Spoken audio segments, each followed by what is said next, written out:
Hello everyone, welcome to my channel. In this video, we are going to solve 6 divided 1 by 2 times 4.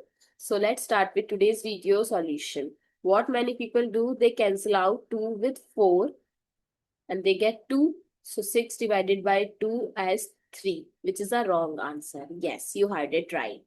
When an expression have multiple signs like division, then multiplication, then we have to follow BODMAS or PEMDAS rule.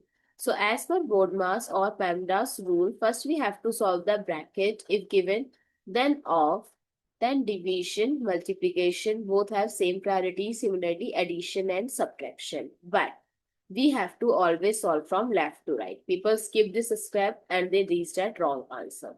So first is division. So 6 divided 1 by 2 is 3 because there are two different things. 6 divided by 2 and 6 multiplied by 1 by 2.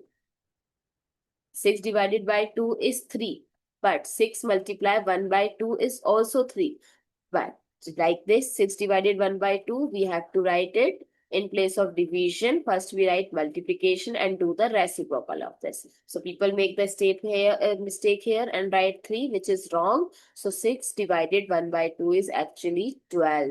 So it's 12 multiplied by 4, that is 48. So what is the correct answer? 48. I hope it's clear and you find it useful. So don't forget to share your feedback through like, share, comment and subscribe to my channel. Thanks for watching. See you in the next video.